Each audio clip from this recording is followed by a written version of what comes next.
Welcome to Wildly Capable with Kate, a podcast made for those looking to unleash their wildest capabilities. I'm your host, Kate Durocher, a dating, relationship, and self-worth coach on a mission to help people build better relationships, starting with the one they have with themselves. In each episode, we'll dig deep, turn inwards, and embark on a transformative journey. Together, we'll break free from unhealthy patterns, rip through self-limiting beliefs, heal past wounds, and build unwavering self-worth, all to create healthier relationships as a result. Get ready to explore the wild, untapped potential within you. Are you ready to see just how wildly capable you are? Subscribe now and join us on this empowering adventure. Remember, your wildest capabilities await. How do you trust your intuition when you're afraid you may be projecting past trauma on the current situation? I'm going to dive into that question and so much more on today's episode of Wildly Capable with Kate. Hi, everyone. Thanks so much for tuning in. I'm Kate, your host, and I'm a dating and relationship coach who's on a mission to help you build better relationships. I created this podcast to dive deeper into the topics that I talk about every day in my own life and my relationship with my clients.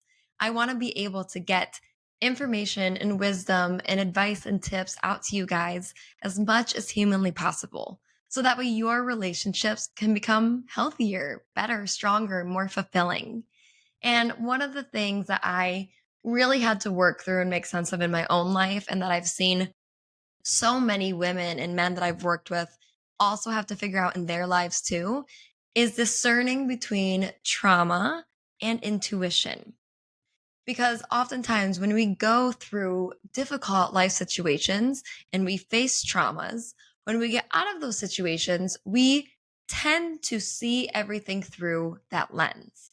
We view people, relationships, their responses, their behaviors, circumstances through the lens of the hurt that we experienced in the past. And it can be really hard to differentiate between when you are actually putting your past onto your present, and then when it's actually something that's real coming up in your intuition. It's hard to tell if you are feeling upset or triggered or confused or hurt based on your trauma, or if it's based on your actual inner voice trying to communicate something to you. So I want to help you make sense of that. I want to break this down. I want to give you actual tools and insights as to how you can begin to see the difference between trauma and intuition, a trauma response and your intuition trying to talk to you. For me, it took years to figure this out.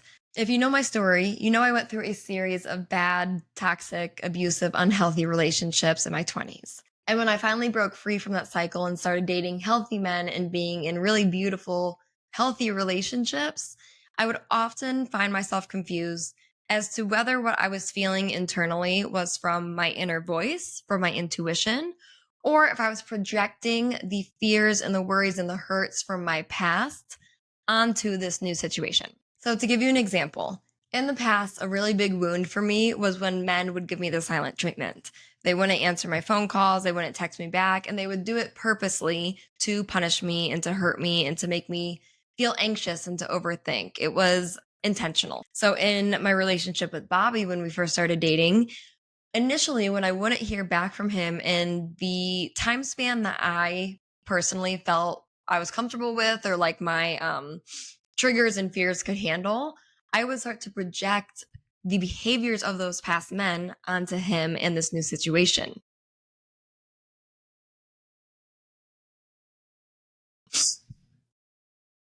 So I wouldn't hear back from him, and I would start to get really frustrated and really heightened, and I would reach out to try to understand what was going on.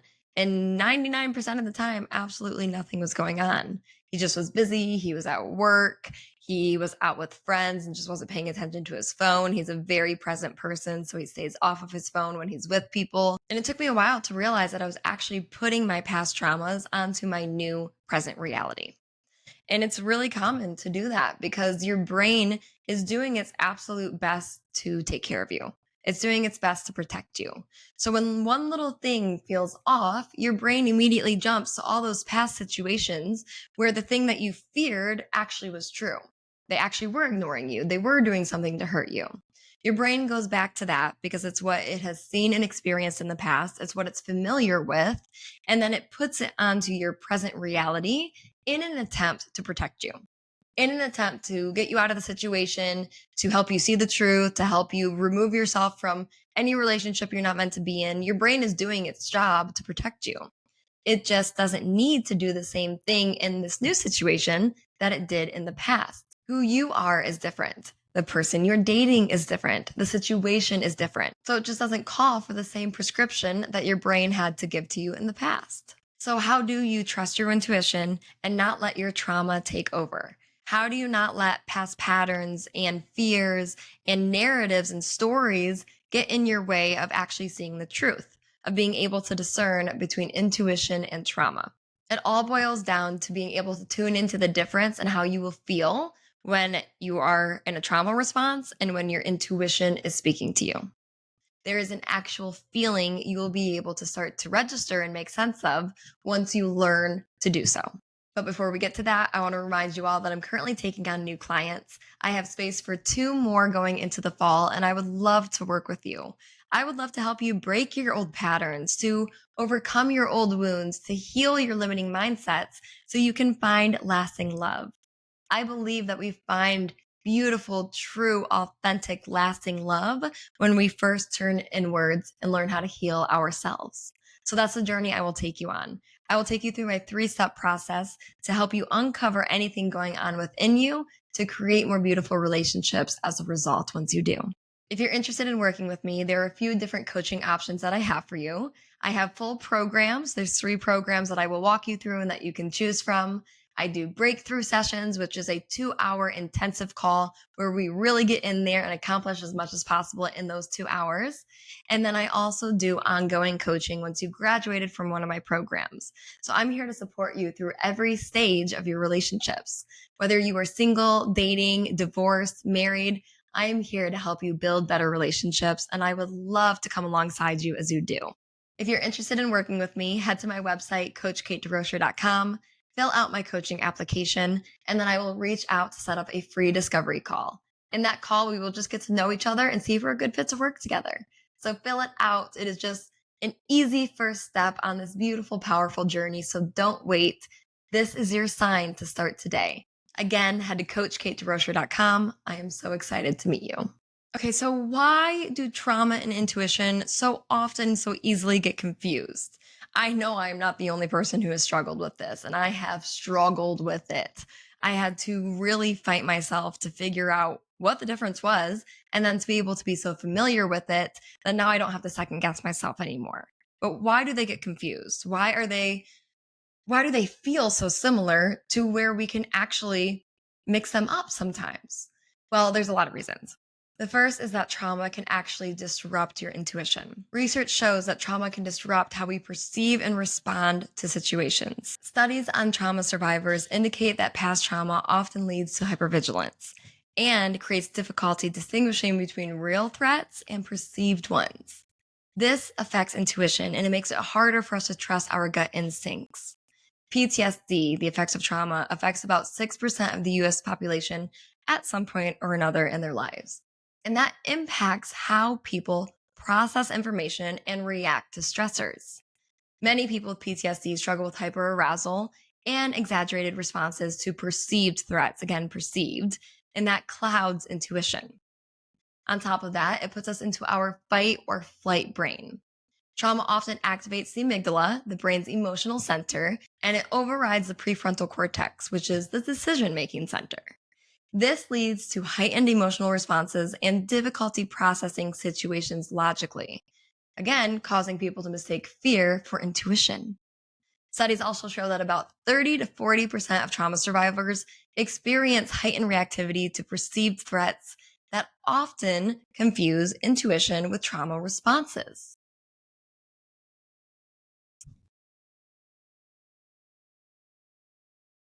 Intuition is also largely a function of pattern recognition. It's built from experience and subconscious learning.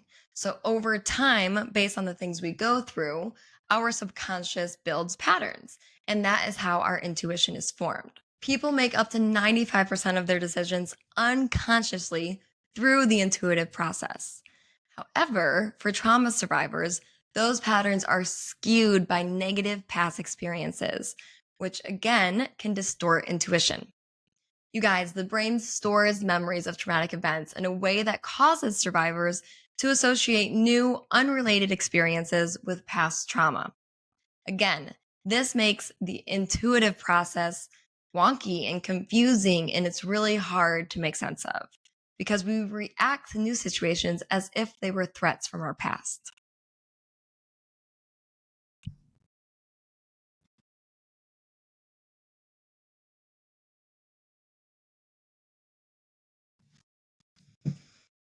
Those are some of the reasons why trauma and intuition get so confused, and why, when we are in situations where we're feeling something, like we're feeling a threat, we're feeling uncomfortable, we're feeling like there maybe is more to the story than we know that there is, we can struggle as trauma survivors, people who've experienced difficult situations in their lives, can struggle to make sense between, is this a reality for what's happening right now? Or am I feeling this way because something from my past is being brought up? And it's hard to tell the difference between those two. But good news is that it is completely possible. Like I said, in my own life, I had the hardest time with this.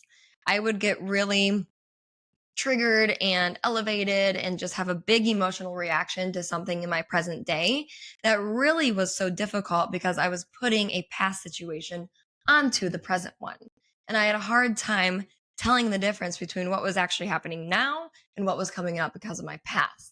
I had to do a lot of work to be able to tell the difference between the two, to be able to discern between my past trauma and my actual present intuition. So, how did I do this? The first thing I did was I dove deep into mindfulness and meditation.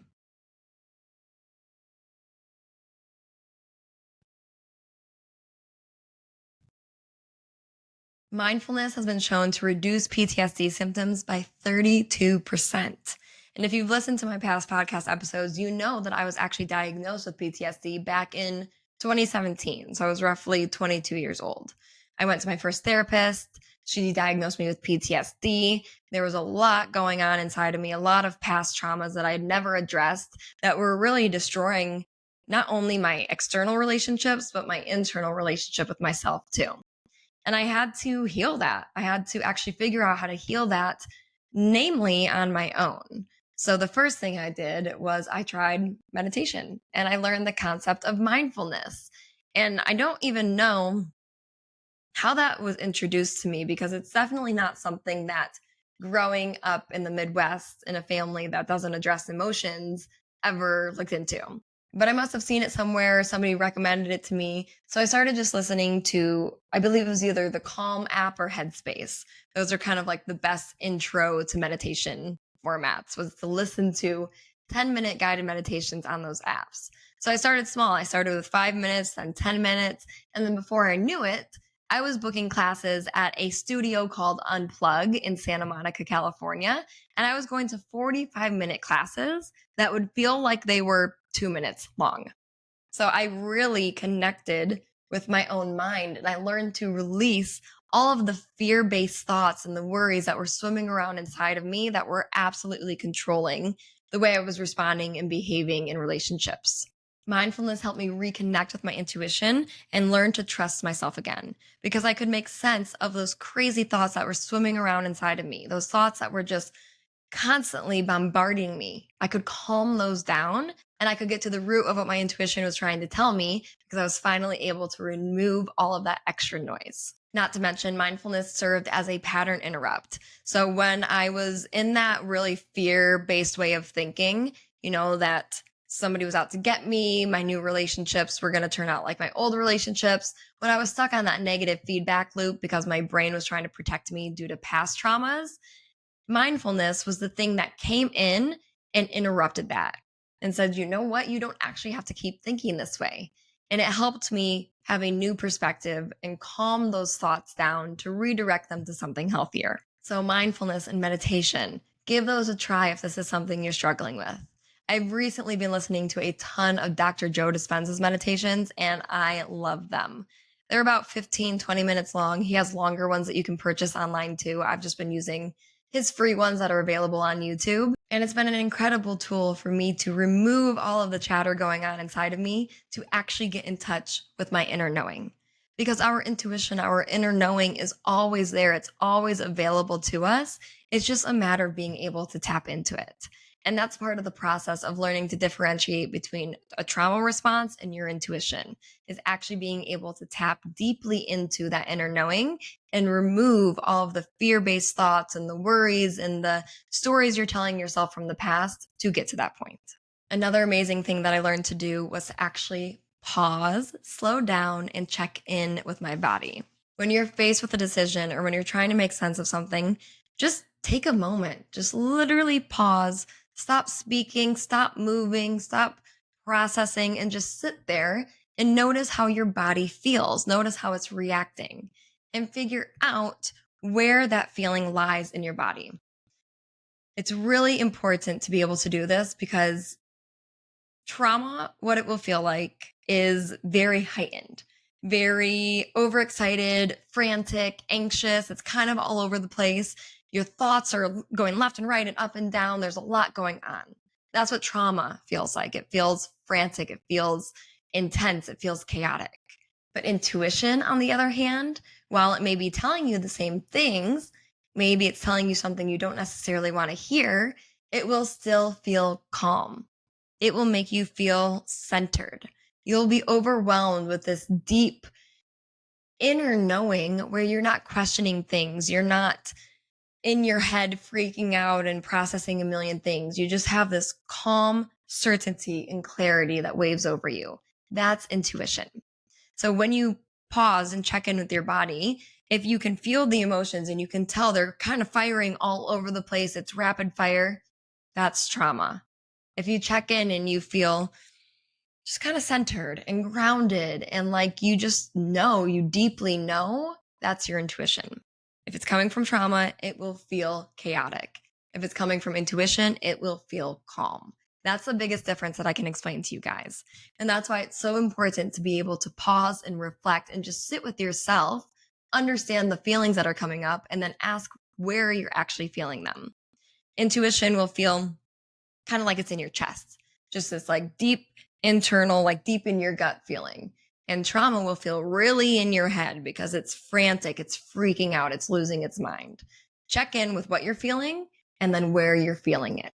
Some things you may feel if you're experiencing a trauma response and it's not actually your intuition talking to you is a racing heart, your chest tightening, a sense of panic, a lot of fear, a lot of overthinking. That's kind of how you can tell if it's coming from something from the past and not something that you need to know right then. On top of that, when you are pausing and taking some time to reflect on what you're feeling and where you're feeling it, I want you to ask yourself 3 questions. These questions can help you get more clear on what you're actually feeling and where it's coming from. The first one is, what is this current situation reminding me about from my past? What past experiences is this current situation reminding me of? Sit and reflect on that. Write down as many things, as many bullet points as you can that may be tied to your past. Whatever you're feeling now, if you felt it before, write that down. So for example, if you feel like somebody that you're dating is lying to you about something, start to reflect on the many other times in your life where you've maybe been lied to. Did an ex lie to you? Has a parent lied to you? Has a friend betrayed you? List those things so you can get really clear on if you are projecting those past experiences onto the current one. The next question to journal on and think about is this feeling consistent or does it fluctuate with my emotions? Intuition is going to be telling you the same thing through line all the time. It's not going to change. If your intuition is trying to get you to see something, to communicate something to you, it's going to be telling you the same thing. Maybe it'll shift ever so slightly if the situation changes, but the overarching theme, the message is trying to get across, will stay the same. So intuition stays consistent. But if it's coming from a trauma response, it will flip-flop and change based on your mood, based on the circumstance, based on how somebody talks to you, based on your partner calling you, so many things. And that's a way you can know that it's not coming from your intuition because it is not this deep knowing that is unwavering. It changes. And last but not least, ask yourself, is my response coming from self-protection or self-growth? As you know, Your brain works to protect you based on your trauma. It steps in when it feels like you need to be protected, like you need safety, and it runs a show based on things you've gone through in the past, not based on the present. So if it is based, whatever you're feeling is coming from trauma, then it will be out of the need to protect yourself. Your behaviors, how you show up, your responses will be all in an attempt to make you feel safe again, to protect you. Intuition, on the other hand, is more forward focused. Its goal is to help you grow, even if it's uncomfortable. So ask yourself, am I responding this way? Am I feeling this way because of protecting myself, the need to protect myself? Or am I actually needing to grow and go through something hard and uncomfortable, but for my greater good? The next thing you can do to help you understand the difference between intuition and trauma is to give yourself permission to slow down. You don't have to understand what's going on, or you don't have to have clarity, or you don't have to make decisions about the situation immediately. Overthinking just rushes in when we're trying to control a situation or force an answer to come. Instead, let your intuition have time to surface without pressure. Let the truth come to you because it always will. And the last thing I did in my life to help me figure out the difference between my trauma responses and my inner voice talking to me was that I learned how to engage with my past, but not let it control me. We need to honor the emotions that come up in our bodies. When difficult, negative, hard emotions come up, if you just brush those to the side, you're never going to be able to heal them. Ask yourself, what do you need right now? How can I make you feel safer? What will make you feel good in this moment? And then give that to yourself. So honor the emotions when they come up, but don't stay in them. Trauma can make it hard to differentiate between protective instincts and intuition. So it's important to acknowledge your wounds, but also remind yourself that every situation is new. Trust that your past doesn't have to dictate your future, and that with time and self compassion, your intuition will become more trustworthy and easier to hear. Honor your emotions, feel them, give yourself space to process, but don't stay stuck in them because you can't keep letting the past run the show. Like I said, you are a new person. This is a new relationship, a new situation. So trust in that, and you will be guided into whatever you need to know from there. I hope this helps you understand how you can start to understand the difference between trauma and intuition, and then learn how to strengthen your intuition and trust it more and more and more. When we go through difficult experiences, we lose trust within ourselves. We blame ourselves. We wonder how we even got into that situation. We feel embarrassed, and that breaks our trust within ourselves. It breaks our trust, our respect, our ability to rely on ourselves. So it just takes time to rebuild it. And that's a beautiful journey to get to step into. It's not a bad thing to have to rebuild it. You can actually build it to be stronger than it even was before, because now you know the difference between trauma and intuition. And now you can strengthen your trust in your intuition when it does speak up. So, key thing, remember, trauma feels really chaotic. Intuition feels really calm. Check in with your body, slow down, don't rush the process of making sense of things, and honor your emotions, but don't stay stuck in them. I hope this gives you the understanding you need to be able to tell the difference between your trauma coming up and instead your intuition speaking up. So that way, going forward, when you get into a new relationship or form new friendships, you don't let your past harm them. You don't let your past dictate how you feel in them. You're able to tell the difference between old things coming up and the truth about what's happening currently, and then make decisions based on that. Your intuition will get stronger and stronger and stronger every time you slow down, every time you listen to yourself, every time you ask yourself those questions. And someday it will be second nature and you won't have to second guess yourself so much. If you have any questions, reach out to me on Instagram. I'd love to set up a coaching call with you to chat more about these things. And like I said, I'm taking on new clients right now. So reach out to me on Instagram. You can DM me the word capable, and then I will send you my coaching application. Or just head to my website, coachkatedurocher.com, fill out the application there on my website, and then I will set up a call with you from there. I'm so excited to keep helping you make sense of these things because they are complex and confusing, and I have been there, I have done that, so I'm here to help you do the same thing. Thank you all so much for tuning in. Please rate, like, subscribe, send this to friends, share it on social media. Your support means so much. So thank you from the bottom of my heart. I will see you here next week on Wildly Capable with Kate.